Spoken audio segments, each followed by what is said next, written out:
A very good and warm morning to one and all present here.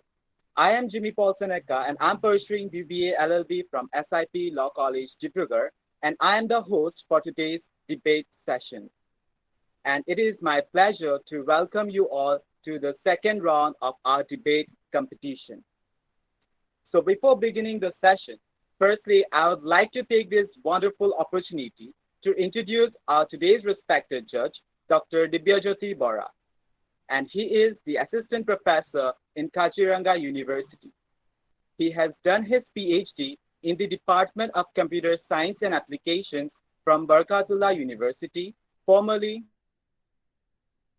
Bhopal University, Madhya Pradesh. He has done his specialization in image processing and machine learning. Moreover, he was the university first rank holder in Barkatullah University while he was pursuing Masters of Science in Information Technology. He has experience of 6 years, and 3 months in teaching in university in the postgraduation level. He also owes certifications on successful completion of the courses that is Fundamentals of Digital Image and Video Processing, conducted by Northwestern University, United States. Additionally, Image and Video Processing from Mars to Hollywood with a stop at the hospital, conducted by Duke University, United States. Sir has also published many research papers in reputed journals and has also presented his research in many reputed international conferences. Welcome, sir. We are very glad to have you along with us as our judge for today's debate competition. Also, I would like to give a quick introduction of our today's debate participants. Firstly, we have Udan Bhacharya from Johad Law College, and he will speak supporting the cause of the motion. Secondly, we have Arpita Prakash from University Law College, Guwahati University, and Chanakya Sharma from Kaziranga University, and they will be speaking against the motion. So without taking much of your time, I now would like to announce the topic for today's debate, which is demonetization affecting Indian economy in a negative way. Now, a quick narration of the rules type. Debate will be 1 hour. First, the speaker for the motion will speak for 10 minutes. Next, the first speaker from against the motion will speak for 10 minutes. Also, the speaker will try to counter the points made by the speaker if possible. Then again, the speaker from for the motion will speak for 10 minutes and if possible, try to counter the points made by the previous speaker, and the same goes for the second speaker from the against side. The whole format is just for 40 minutes. The rest 20 minutes will be taken in moderation and questioned by the judge to the speaker. So I guess I was pretty clear with all my said words. Now, with all my honor, I would like to seek the permission from our respected judge to allow us to start our today's session. Shall we, sir?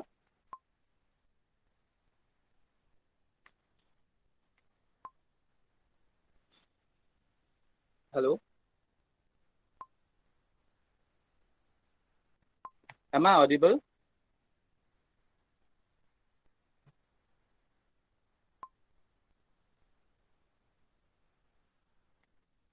Dibya sir, are you there?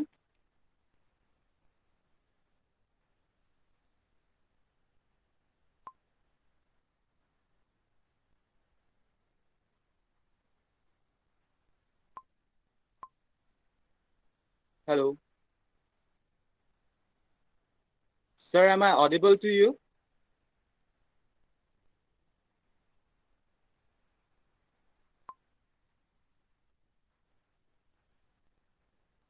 Yeah, but sir, we are unable to hear you. Is there any issues?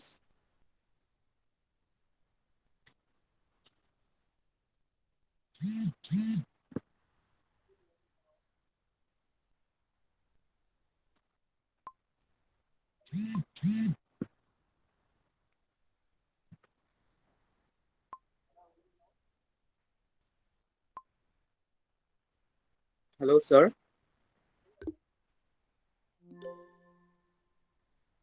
Yeah,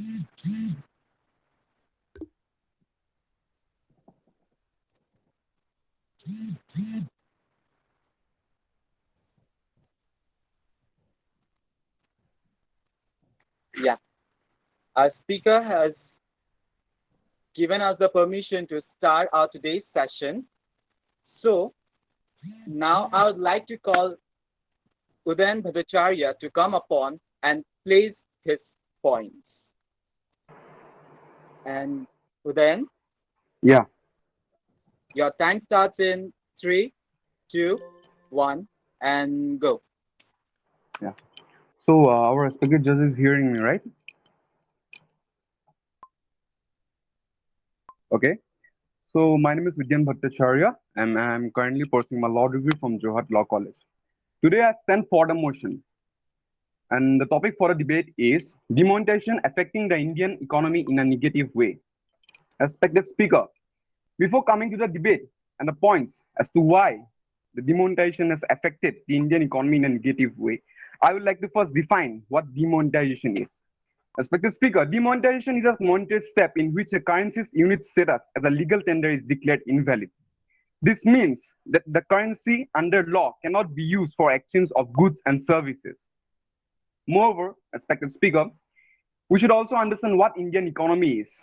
When you say the word or the phrase Indian economy, it means a system of the country which deals in how the resources of a country is used to produce goods and services. Now, I must mention that while speaking about the Indian economy, we should not forget that our Indian economy is a developing economy where 60% of the people are below the poverty line. Moreover, agriculture is the main source of income, while 53% of the people out here are dependent on agriculture. It is the backbone of our country. Our Indian economy is also seen with low per capita income and poor infrastructure as well. Now, before saying as to how demonetization not only affected the Indian economy in a negative way, but it destroyed and destructed the entire Indian economy, I would like to come to the actual points. Respected speaker, the RBI, just after 10 months of counting the notes that were received after demonetization, concluded that 99% of the demonetized currency came back to the banks. Now, my question is that how was it possible?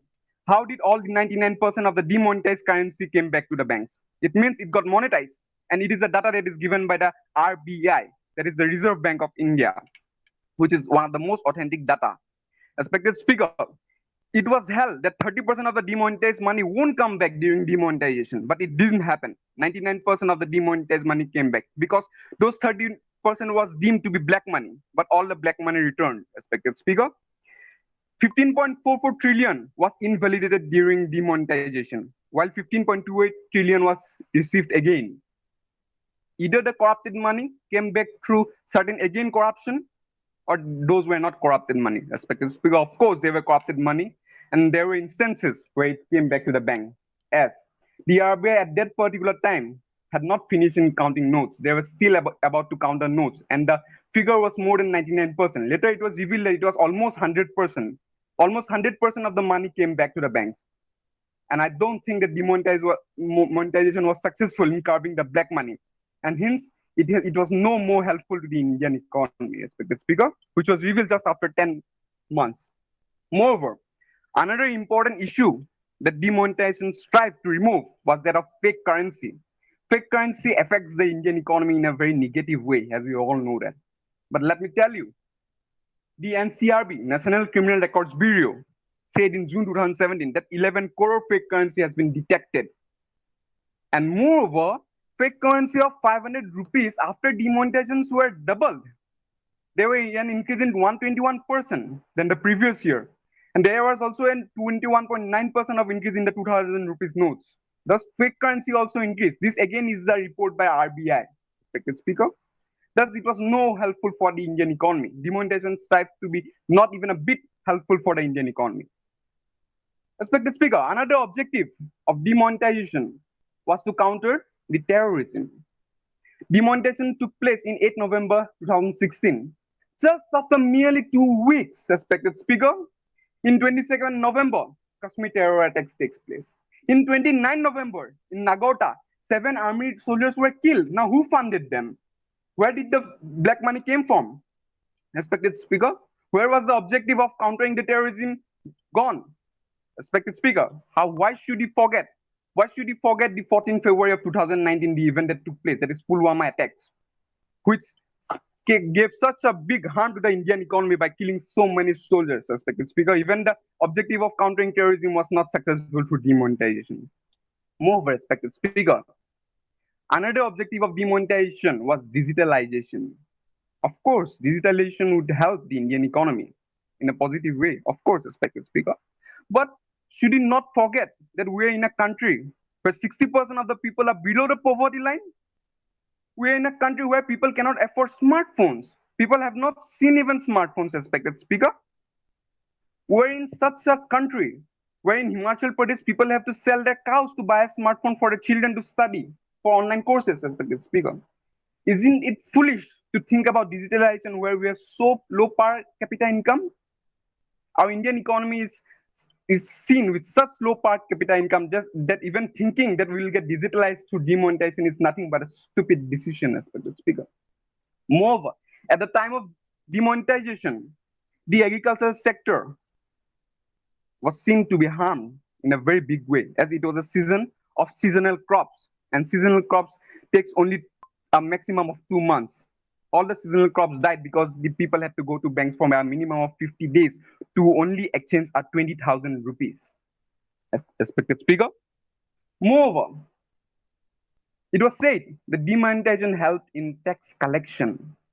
It again is a misleading figure, respected speaker. It was said that after demonetization, the tax collection increased by 14%.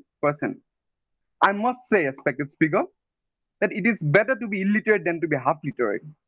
Saying that the tax collection got increased by 14% is nothing but being half literate, because we are not seeing what was the tax collection at the previous years.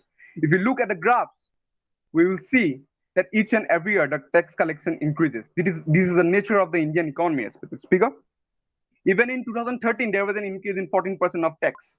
Then was there demonetization? No, but still there was a 14% increase in tax. It is deemed necessary. It is the nature of our Indian economy that each and every year the tax collectors and taxpayers gets increases. Respected speaker. Saying this, I would like to end the first half of my debate. Thank you. Thank you, Udayan. Now, I request from the against side, I think Chanakya will be the first speaker to come upon and place his points. And your time Hello, starts. everyone. And your time starts in 3, 2, 1, and go. Okay, so there is a saying goes, great things take time. Good morning, honorable speaker and my fellow mates. I am the first speaker against the motion, and I like to introduce our team's argument that the demonetization haven't affected negatively to the Indian economy. Okay, so demonetization was introduced with different motives, like stripping Indian black money, introducing digital payment, and increasing taxpayers. Now let's analyze how this motive affects the economy. Starting with more bank deposits by individual were done after the demonetization. We could clearly see in rise of people depositing and investing in the banks rather than keeping the money at home. This helped the banks to lead money to others at low interest. Now, which is in my opinion is a great boost to the economy, as more people can lend money and invest in their business or company. Not just they will provide more jobs, but also this from the revenue from these companies will add up to the economy. Another factor of demonetization was attack on black money. Now I agree that most of the black money went in cash, yet a good amount of cash was was found after demonetization, which is called to be black money, and that went to the government treasure and could be again used for the development of the country. Now my opponent speaker told that black money, 100% black money. To correct him, I would be saying that it was not 100% by the RBI. It was say 99.3%, and the rest is around 10,000 to 16,000 crores of rupees that didn't came back. Now that's a huge amount, and even if 1/4 of that amount is being received or is being taken in account, then that can help in the development of the country. End of fake currency is my next point. As per Indian Statistical Institution, there is around 400 crore fake currency circulating at a point of time, which is hampering the Indian economy. Solving the earlier problem was a necessity. We can't, yes, we can say that the new fake currencies were made, but this is not the first demonetization. There was demonetization back then, but again fake currency will. But we have to first solve the current problem, then we can move to the next one. I come to the next point, that is digital payment and cashless economy. One big term that came into the light after demonetization is cashless economy. Many service provider came forward making this policy and making cashless transaction. So what are the benefits? It's transparent, it's easy, it's fast. And for the security reasons, RBI have also introduced new guidelines making it more secure and safe. Leading cities like New York, Dubai, or could generate around $72 billion per year due to digital payment. And demonetization played a big role in bringing this payment method to our country. Now people say, now my opponent also said that digital payment wasn't for everyone. They didn't, okay, so our government didn't push everyone and didn't say that you have to pay in digital way. There were other options. Yes, digital payment was an easy option for everyone, but it was brought into the light, and that was very important for the country, because if we are not introduced to a subject, then we can't just learn it. We have to introduce it anyway. Another interesting part is that many investments were made during this time, and experts suggest that this was a trick to turn the black into the white.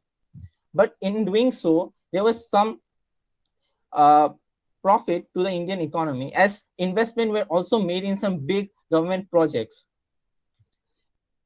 To also I want to bring to that, there is an 80% taxpayers rise. Now 80% is a huge amount. Yes, the taxpayers increase every year, but 80% at the whole amount is a big deal.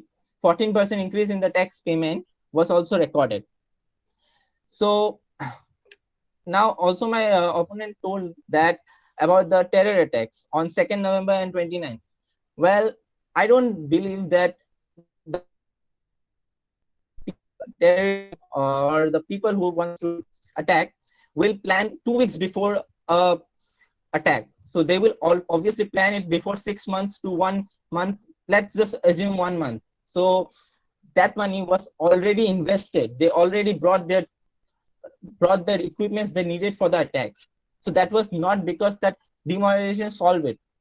Pulwama attack was after 2 years, 2 to 3 years after the demonetization, and that's a huge amount of time for your kind of information. All my points lead to one general seeing that demonetization is very helpful for the Indian economy in the long run. We are not looking for a short-term solution, but we are looking for a long-time solution, and demonetization was very helpful for the Indian economy.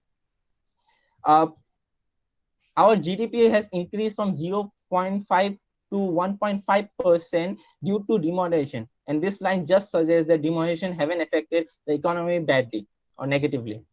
Well, I rest my here, and I would like the other speakers to continue. Thank you, Chanakya. Now I request again our sole speaker, Mr. Bhacharya, to take your time and defend yourself. So your time starts in 3, 2, 1, and go. Okay, now I would like to start with cutting all the points of my opponent, because none of the points were concrete in any sense, in any way, and moreover, the sources were also not mentioned. At the very beginning, my opponent spoke about motive and intention. First of all, motive and intention are merely not enough to do anything good. A person have a very good motive and intention, but it requires a lot of planning. Demonetization lacked planning. Everybody knows that. It is a well-known fact that demonetization lacked planning. There was no planning for it. Moreover, the second point my opponent made was that the black money, many black money were found and was given to the government treasurer. I want to ask that which government treasurer? which were the government treasurer where it was given. Is it the RBI? And if it is given to the RBI, I would say that the black money, 99% of the black money was given to the RBI. It was not converted. The black money is always black money. If I get something through a negative or bad way, it is a black money. Basically, what black money means is that where there is no tax paid. So there is no evidence that the tax were paid on the black money. There is evidence that even in Dharavai, that people went to Dharavai slums and gave money to a lot of people to deposit them in the banks at very low rates. Moreover, I didn't say that 100% black money came back. I think it should be listened more carefully. I said nearly 100% because the figure 99.3% was given by the RBI at the time when they were counting notes. The notes that they were counting was not finished. And at that time, they said 99.3% when they were still counting notes. Moreover, respected speaker, about 3,300 crore of money could not be brought back from Nepal and Bhutan. And there were also money in various mandirs and masjids as well, respected speaker. And there were also money in the hands of poor people who cannot deposit. Therefore, I never spoke about 100%. I said nearly 100%. Moreover, respected speaker, he told that 1.16 trillion was a huge sum which was not returned. If 0.16 trillion was a huge sum, then what about 15.26 lakh trillion, respected speaker? It is a way more sum which was returned. It is a more way of concern. Moreover, respected speaker, my opponent also told that demonetization took previously also. I must say that demonetization took previously during the Moraji Desai government only to ban 5,000, 10,000 notes, which was a very good step. It is completely different from the demonetization that took place in 2016. 2016 removed the 1,500 notes, while the previous demonetization removed 5,000 and 10,000 notes, which was a very good step, respected speaker. My opponent also told about New York and Dubai, that they have something $72 billion of economy due to digitalization. Respected speaker, isn't it stupid to even compare India to a place like New York and Dubai? Isn't it stupid? India is a place where 60% of the people are below the poverty line. Is it the same with New York and Dubai? Dubai is a place where each and every person has a supercar. Each and every person have digitalized device. There's no person who don't have mobile phones. It is not even a basic now. But in India, we have more than 60% people who are below the poverty line. Comparing India to Dubai and New York is nothing but mere stupidity. Moreover, respected speaker, my opponent told that there was an 80% rise in the taxpayers. I would like to know the source, which source told that? Because there was only a 14% increase in the tax payment, even though there was 80% increase in taxpayers. Now, if you look at the previous graphs, as I have told earlier, that even in 2013, there was a 14% increase in taxpayers. And another point that my opponent made was that the theoretics were made at exactly 2 weeks after demonetization. Therefore, the planning was from before. Then what about Pulwama attacks? Was it made 2 weeks before or not? 3 years, I think, is enough to get all the money after demonetization, respected speaker. Respected speaker, another point made by the opponent was that one of the most misleading point that I have heard is that the GDP was increased from 0.5% to 1.5%. Again, I would like to ask what is the source from where he got it? Because GDP, everybody knows that GDP decreased. Now coming to GDP, what is GDP? GDP is a gross domestic product of a country. It is a sum total of all the incomes of our country, respected speaker. In 2016, now I will come to the actual facts that is given by Indian Central Statistic Office. Respected speaker, it was held that GDP slumped to a 3-year low. It was 5.7% GDP in the first April-June period. And previously, before demonetization, it was 6.1% in the preceding quarter. Respected speaker. And if you say that GDP got lowered just after demonetization, it is again misleading because our GDP is getting low and low. We are still suffering from demonetization. Even in the financial year 2019 to 2020, we have a 4.5% GDP, respected speaker. Even in the time of COVID-19, we're getting low with GDP, but our GDP wouldn't have been so low during this lockdown if demonetization wouldn't have occurred, respected speaker. There was also a destruction to the service sector as well. Moreover, respected speaker, my opponent also spoke about investment. a lot of investment took place and people started depositing and investing, most importantly. Now, people starting depositing and investing is a good thing, but how far is debt acceptable? How far is debt justifiable, respected speaker?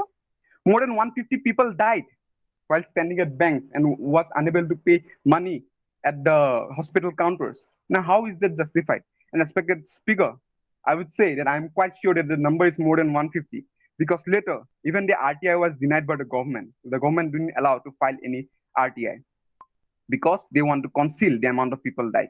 This implies that the number of people that died was more than 150. Respected speaker, the chief economist of the World Bank, W.B. Larry Summers, already said that there will be negligible effect on black money. It was proved by the RBI that more than 99%, and later it was said that almost 100%, I speak again, it was almost 100% of the money were returned. Moreover, he predicted that a lot of jobs will get vanished. Respected speaker, about 15 lakhs of jobs were in the first 4 months of 2017. Respected speaker, job growth went to 8-year low in the past 2 years. Job growth went low to a 8 years low in the past 2 years, respected speaker. Even the labor bureau said that underemployment was at a staggering 35%, respected speaker. I think saying demonetization has affected the Indian economy is a negative way. It's not is the tip of the iceberg, respected speaker. It is still destroying the Indian economy. It has destroyed the Indian economy. There is not even a single factor which you can say is a positive aspect of demonetization, speaker. Moreover, the decision was taken too fast without any consultation. Each and every bank employee knows that more than 50 notifications were published in a matter of only 50 days. Even the bank employers were confused. In the morning, they were said that 2 lakhs can be deposited. In the evening, it was said that only 50,000 can be deposited. So there was a big confusion, respected speaker.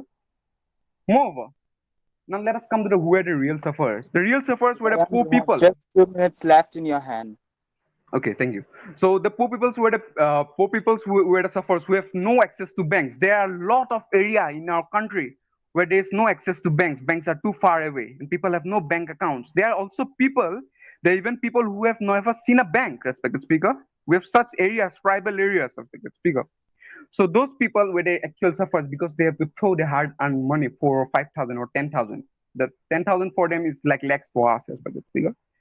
There were also ample evidence, more than ample evidence, where people bought gold jewelers in the night, within the night, respected speaker. Moreover, while speaking about black money, what about the gold chains that the politicians have? What about the diamonds they have? What about the real estate and flats? What about the bank bungalow? This is where the real investment takes place of corrupted politicians and peoples. And let me tell you, the corrupted politicians are one of the most corrupted sector of our country. And no RTI can take place in that sector as well. No RTI can take place in political funding as well. This moreover again shows that how corrupted they are. Small and medium enterprises of India, such as the textile hub of Surat, again got distracted. 60,000 looms were disordered. Overall, we can see that there is no positive impact of demonetization on our Indian economy. Only it did was destructing the entire economy from top to bottom. Saying this, I would like to end. Thank you. Thank you, then. Now I call upon Arpita. Yeah. And So that was I'm- quite. May I? Yeah, sure. Okay. So that was questionable point, like whatever you put forward. The thing is, if we see, it is mother of all the reform that Modi government introduced. And about saying that it is stupid. It is the stupidity that we are comparing India to Canada and all. Why country? Like, if we don't think of that step, we don't go forward, how can you expect development?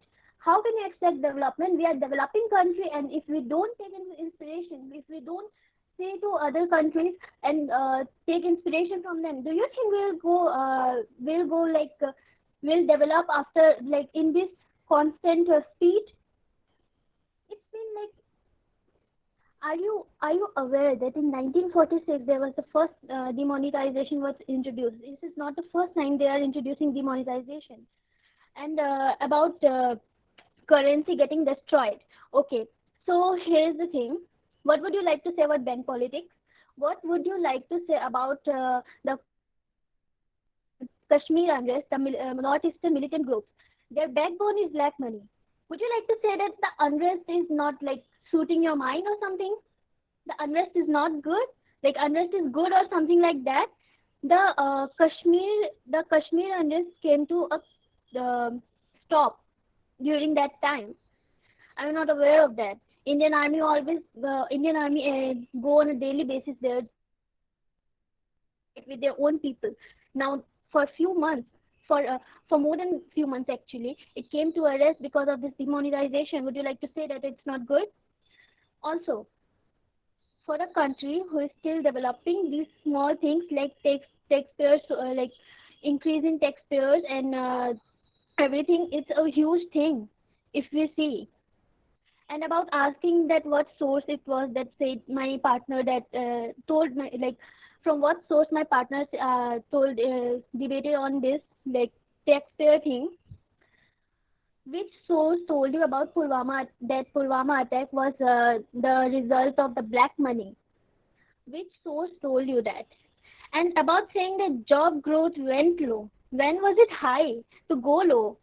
It is either constant or it is going high now. If you just research a bit more, what exactly you're trying to say, if you're not clear, then please don't. About 99%, like 99% coming, like that came back. What about the black money holders that voluntarily came forward to accept that they hold some black money? There was a scheme in which Modi government said that they will not take any legal action against those who voluntarily come forward and cooperate with them. So so many people, so many black money holders, they came forward to cooperate with the government. What would you say about that? What would you like to say about that? If we see only a pessimistic approach, you can definitely like say that their negative impacts, like all these things, whatever you said. But the thing is, these positive impacts are way more good, better, and for long term than the negative impacts, if you see. And there were less negative impacts than the positive impacts. Thank you.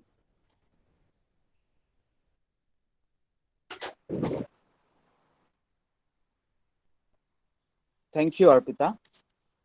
Now, each participants will get 2 minutes each to ask questions to the fellow opponents to prove your points.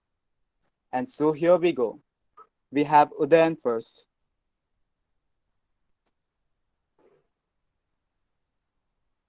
Thank you. So at the beginning, I would like to say that I never asked that from which source my opponent told about taxpayers. I asked that from which source he told about the GDP increase in GDP from 0.1 to 0.5 to 1.5%. This is what I asked. If my opponent listen carefully. Moreover, I never said that Pulwama is a result of a terror attack from black money. I never said that. I never claimed that. I said that one of the core objective of demonetization was to curb money and curb terrorism, which didn't happen. That is what I said. I never claimed that. So two of the points were completely wrong.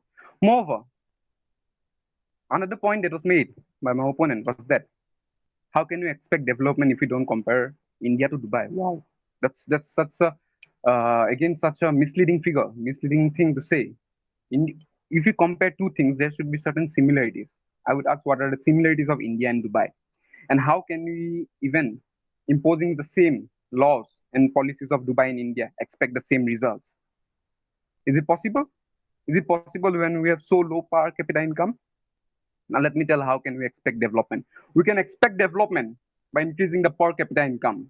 We can expect development by curbing policies such as demonetization, which took away 15 thousands of jobs, lakhs of jobs. We can expect development through the new education policy that is coming, not through demonetization.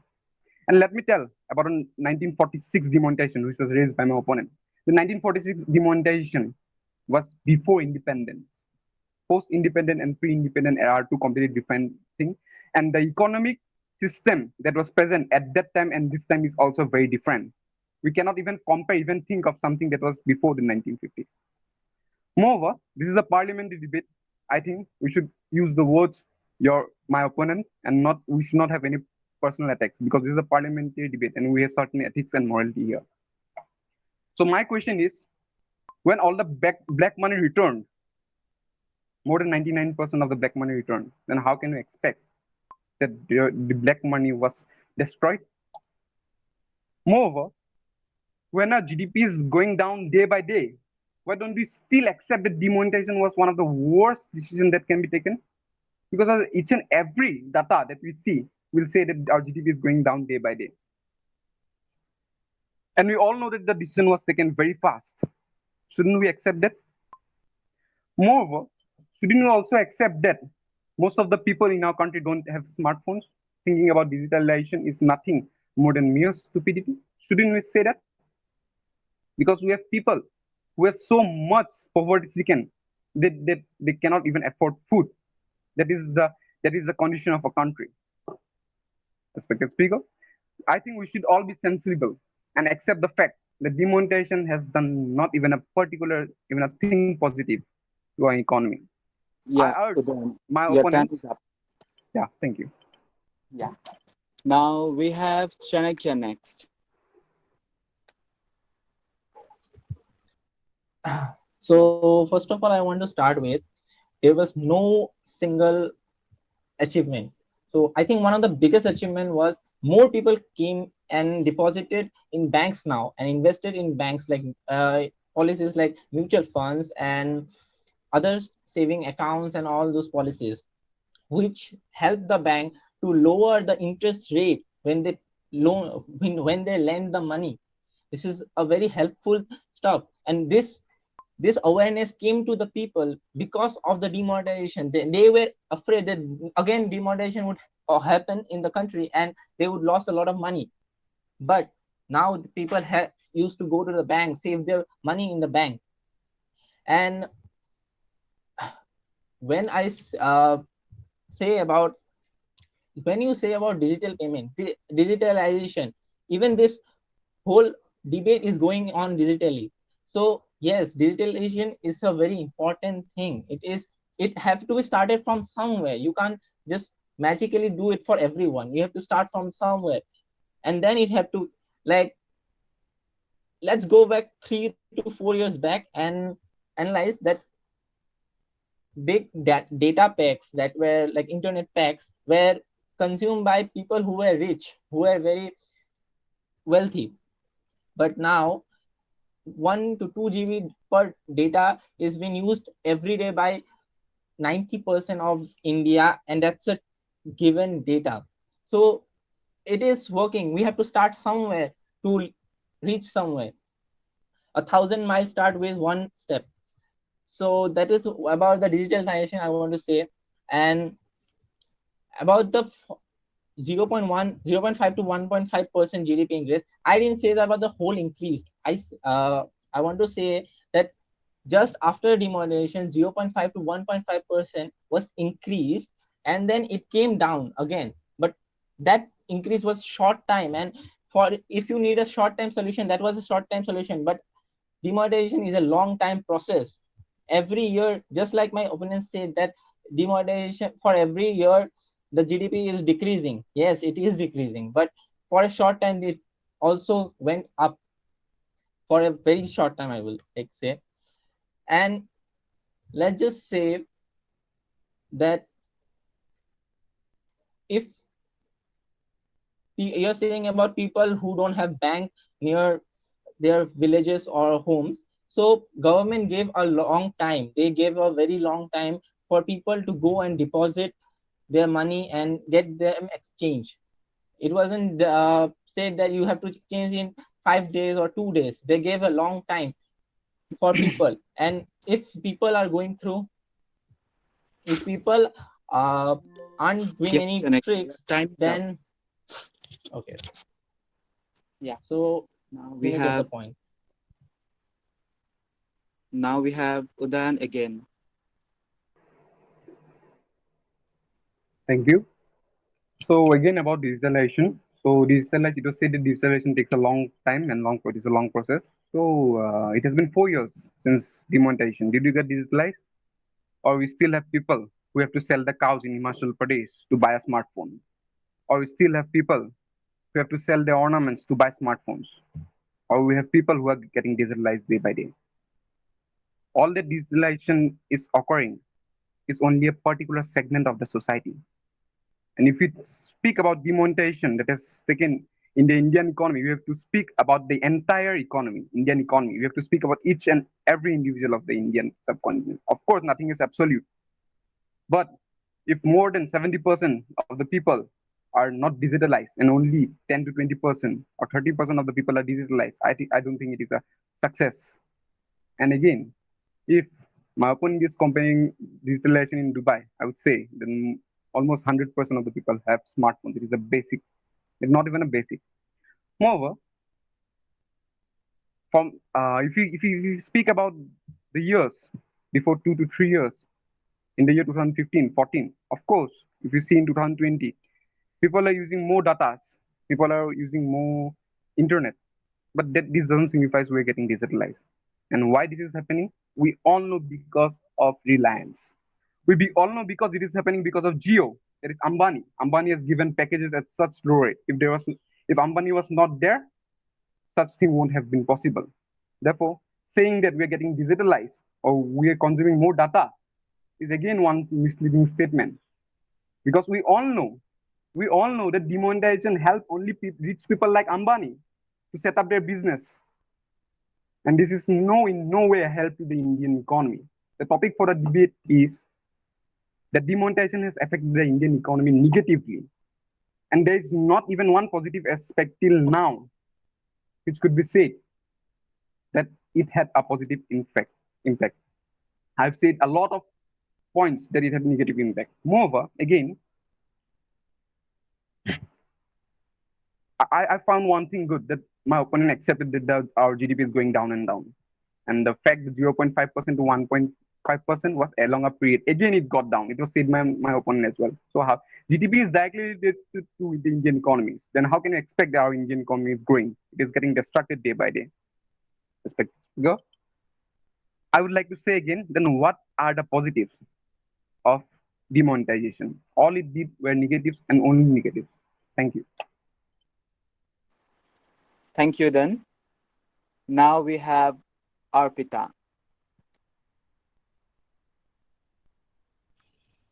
Yes, am I audible? Yeah, you are. Okay. So that was really a strong statement that you said that it is bringing only negative impact and no positive impact. This is just wrong. That you are just putting forward a statement, not even a question, just by your own, that it's all negative and no positive. Just because it takes time, good things it takes time. Okay, just because it's taking time doesn't mean we don't have to step like forward towards it. Doesn't mean we don't step towards the development. If you see, if we do if we the demonetization would not have been happened, people never knew about, like, they're not even aware about the digitalization, about this concept. It actually threw light on them. It actually did some good. That's why we see people in grocery shops saying that just Paytm it or just Google Pay it. It is because of that. If we see uh, about that poor people suffered more. Okay, yes, I agree. For that course of time, the poor people suffered more. But what would you like to say about the government schemes? They actually put forward so much so much effort and so many good schemes that I'm not sure if you have done, even if you have went through that also. There were schemes just to help the people who cannot go to bank or cannot afford things that are like for those who were affected by it.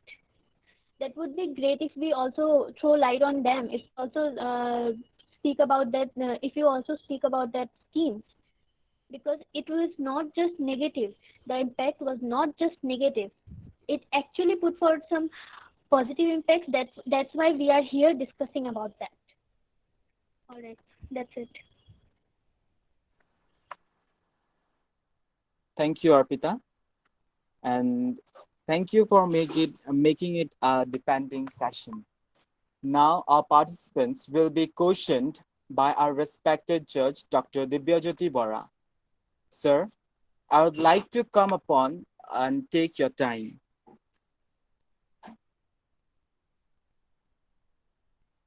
Sir, will you be texting the questions or you will be asking them?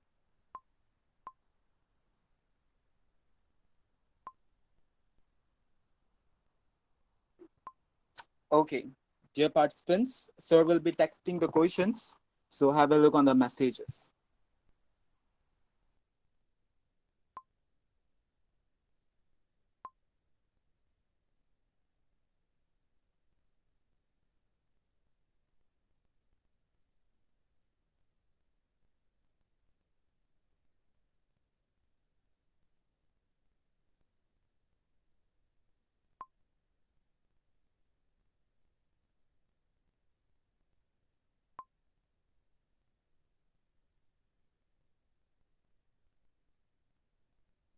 The question is for Udayan.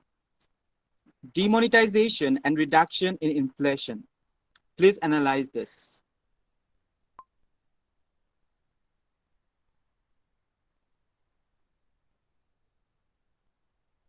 Udayan? Yeah, I'm audible, right? Yeah. Yeah. So demonetization, when we speak about inflation, inflation and deflation are two economic factors, of course.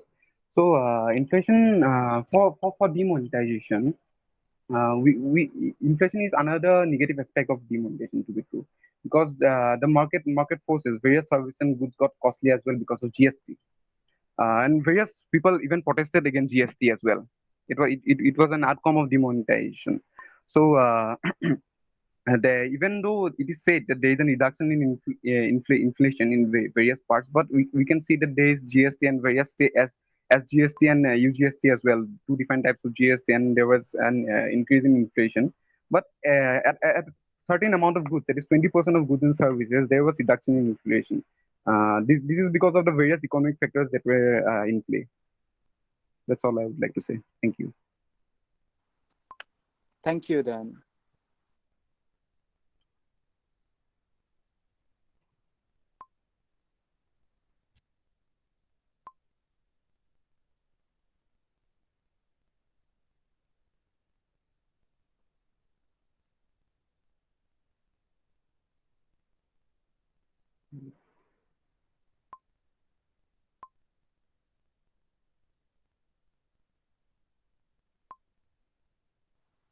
Udayan, Yeah. sir has another question for you regard like Yeah, consider the I've read, scenario of that time. I've read that, I've read that. Yeah. So at that time, for particular amount of time, maybe there was an reduction in inflation, but it was very minimum. At the long term, if you see long term, because long term effects are more important for an Indian economy, for the Indian economy to be specific. And in the long term, effects were not good because you can see an increase in prices of a lot of goods. Only a particular amount of goods were, I think, 10 to 20% were deflated, but most of them were inflated.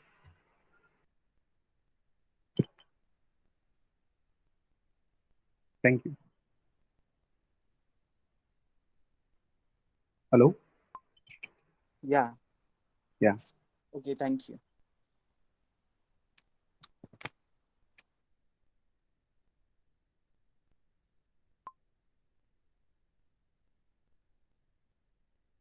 Our next question is to Arpita.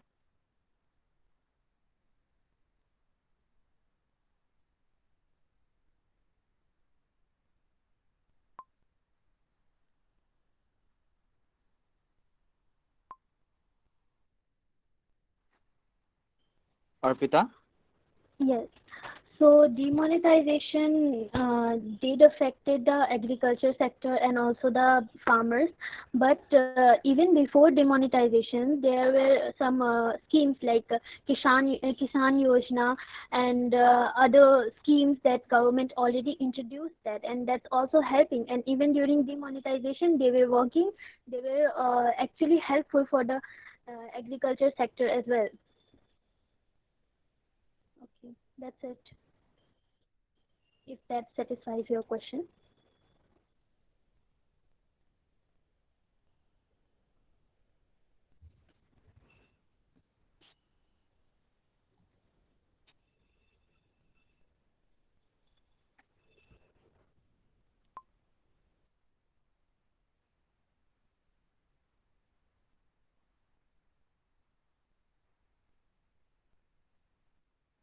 A respected judge wants Arpita to explain Yes, it with some examples. yes, yes. So there are schemes like Kisan Yojana in which they provide them like things like the fertilizers and other stuff. Also, they try to educate them more about that thing. Also, there is this bringing green revolution to Eastern India. That is a chief also Chief Minister Samagra Gramya Unnayan Yojana. These are the schemes that not all like in in Assam only. Like these are schemes that they are trying to put in Assam, and also there are other schemes that they are trying to put in whole of India.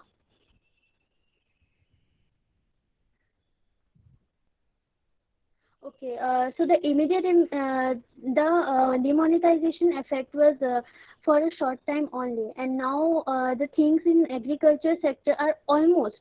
I won't say that it's fully recovered, but it's almost recovered, and they are like working smoothly. There are people who are getting enough manure and fertilizer, and enough things, enough money for their agriculture products.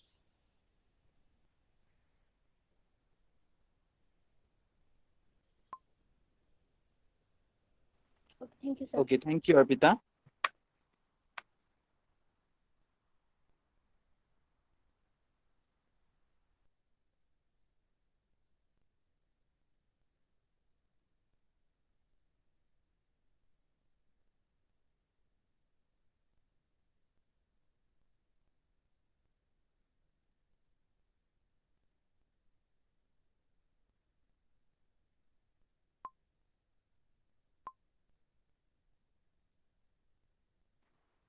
Well, the question goes to Chanakya. The effect on e-commerce companies. So e-commerce. My first point I started with was bank deposition, and that helps the banks to lend more money to the investor or a person who wants to start a company. So, and also I also use the digital payment. So both of this is a very good uh, both of these are very good for the e-commerce sector. A company which needed money can lend the money in a low interest rate, and because digital payments and digitalization came to India, so actually effects on e-commerce where companies were good. I agree that there may be some downfall, but uh, when we look at the money of e-commerce, like how they will deal, they can use the digital payment methods, and if they need money from the bank afterwards or to boost their business, they could lend from the banks that can lend them money at a low interest. So I think for e-commerce the effects were really positive.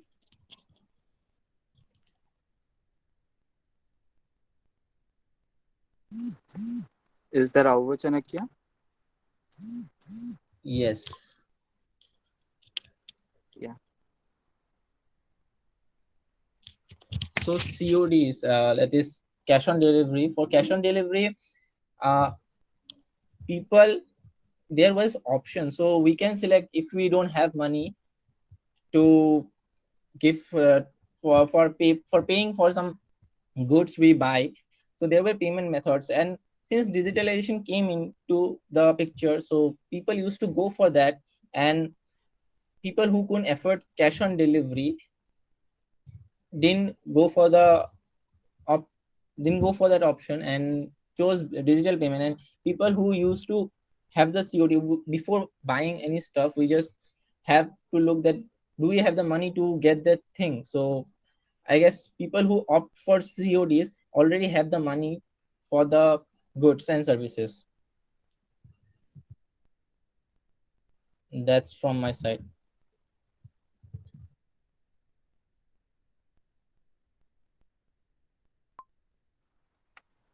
Thank you, Chanakya. So, is your questioning round over?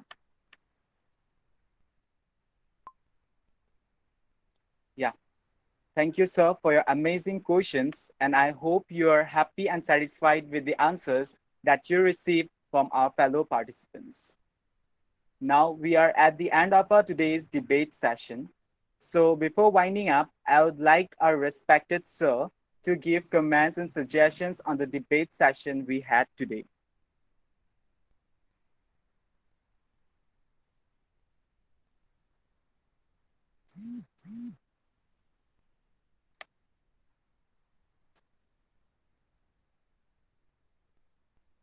So while, okay, sir, thank you.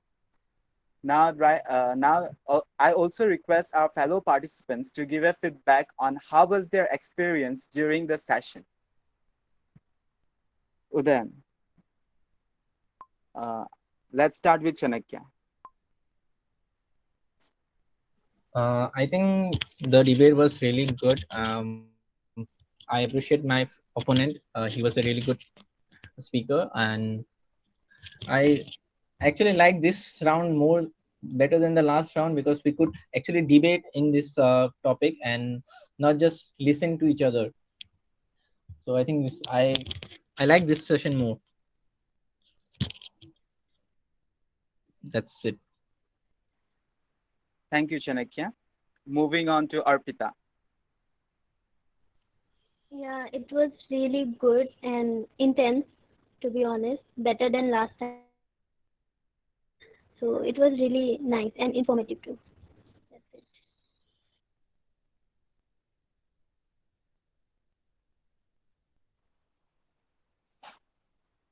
Yeah, we have Udayan next. Yeah, hello. Yeah, Yeah, so the debate was really amazing actually. For to give my personal opinion, so I have participated in many debates. Actually, I've been a national best debate champion as well. But just I'm not this is not a suggestion, but actually the parliamentary form of debate, what happens is that the personal attacks cannot take place, right? I was being said that if you have not went through the scheme, so actually we cannot point at the opponents. That is the formal way of parliamentary debate. In informal debate it happens, but there is no informal debate competition. So overall, it was a very good debate. My opponents were very good, and that's it. Thank you. yeah. Thank you very much, Udayan. I hope we will work on it. And last but not the least, we, the members of Real Roles, would like to thank each one of you for attending today's online debate competition. We have you had fun, and we look forward to seeing you at the next event, and we truly appreciate your support. Real Roads is all about launching the educational content on the internet along with podcasts, blogs, articles, and personal development videos. So it will be very glad and happy moment for us to make you our members in the group of Real Roads. Come, do join, and become a part of our family. We have so all the participants were very good at their arguments, but we still, this is a comment from our respected judge, Dr. Dibya Bora. He said that all the participants are very good at their arguments, but still we may improve it. My best wishes to all of you. Thank you so much, sir. Uh, so dear participants, do you want to see your results right now? Participants,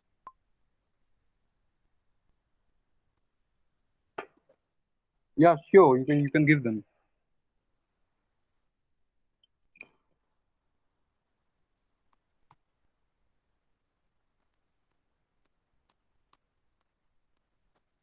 Nazreena ma'am.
So, Jimmy, you want to declare it or should I?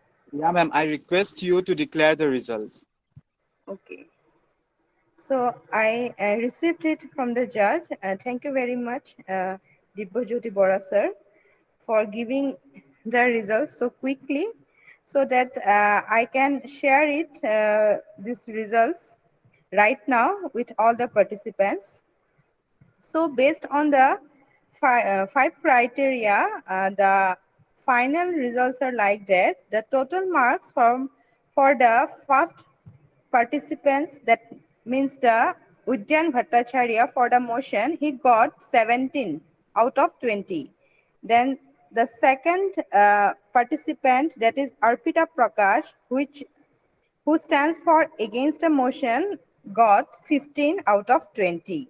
And the last one, that is Chanakya Sharma, who stands against a motion,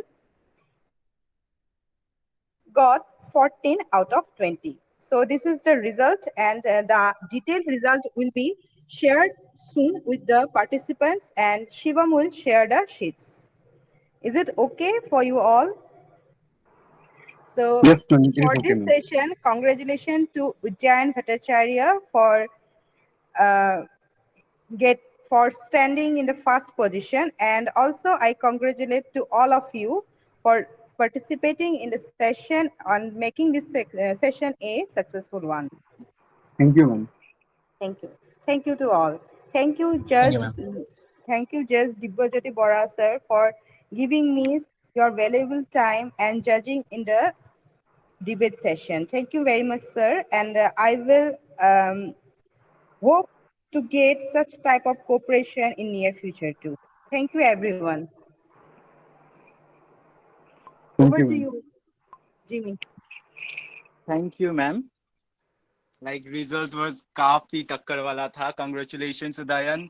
Congratulations, Arpita and Thank you. Chanakya, for your results. Like, I hope you're happy with the results that you received. Yeah. Yeah. Thank you. So with this, uh, we end our today's session. Have a great day ahead.